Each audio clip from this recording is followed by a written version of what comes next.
ஆசிரியர் அந்தோணி தாமஸ் எழுதி பேராசிரியர் அருள்ராஜ் அவர்கள் தமிழாக்கம் செய்த நாம் ஜெபிக்கும்போது என்ற புத்தகத்திலிருந்து வாசிப்பவர் ருஃபீனா ராஜ்குமார்.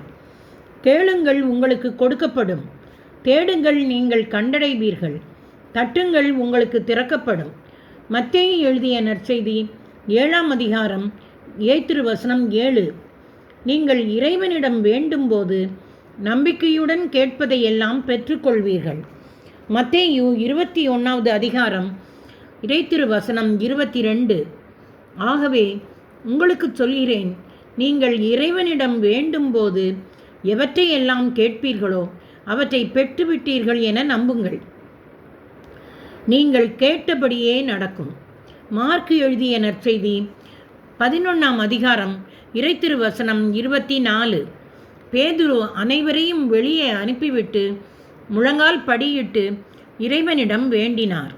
அவரது உடலின் பக்கமாக திருப்பி, தபித்தா, எழுந்திரு என்றார். உடனே அவர் கண்களை திறந்து பேதுருவை கண்டு எழுந்து உட்கார்ந்தார். எலியா நம்மை போன்ற எளிமையான மனிதர்தாம். அவர் மழை பெய்யக்கூடாது என்று உருக்கமாக இறைவனிடம் வேண்டினார். 3 ஆண்டு 6 மாதம் மழையில்லாது போயிற்று. மீண்டும் அவர் இறைவனிடம் வேண்டினார். வானம் பொழிந்தது, நிலம் விளைந்தது. போதை பழக்கத்திற்கு, குடிக்கு மற்றும் சூதாட்டத்திற்கு அடிமைப்பட்டிருப்பவர்களையும் முறைகேடான பாலுறவு வைத்திருப்பவர்களையும் ஜெபத்தின் வல்லமையால் எளிதாக மனமாற்றம் செய்ய முடியும். ஜெபத்தின் வல்லமையால் கேன்சர், நீரிழிவு, எய்ட்ஸ் போன்ற பல்வேறு வியாதியினால் பாதிக்கப்பட்டவர்கள் உடனடியாக சுகம் பெற்றிருக்கிறார்கள். குடும்பம், வியாபாரம் மற்றும் சொத்து போன்றவைகள் ஜெபத்தின் வல்லமையால் பாதுகாப்பு பெற்றிருக்கிறது. பொருளாதாரத்தினால் பாதிக்கப்பட்டவர்கள் அநேகர் ஜெபத்தினால் விடுதலை அடைந்துள்ளனர். மரித்தோர் கூட ஜெபத்தின் வல்லமையால் உயிரோடு எழும்பி உள்ளார்கள்.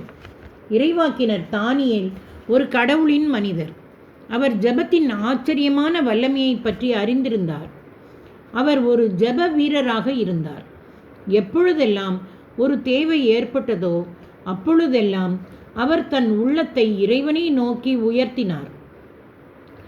தானியேலுக்கும் கடவுளுக்கும் இடையே ஜெபத்தினால் ஒரு ஆழமான உறவு இருந்தது. மேலும் அவர் கடவுளின் குரலுக்கு கீழ்ப்படிபவராகவும் இருந்தார். தானியேல் எருசலேம் மீண்டும் முன்னிலை அடையும் நேரம் இதுவென்று அறிந்து ஜெபத்திலே தொடர்ந்து தனித்திருந்தார். வெளிப்பாடு மற்றும் கடவுளின் திட்டத்தை புரிந்து கொள்ளவும் வேண்டி ஜெபித்து கொண்டே இருந்தார். விண்ணகத்தோடு போராடி தடைகளை உடைத்தார். தொடர்வோமா நண்பர்களே?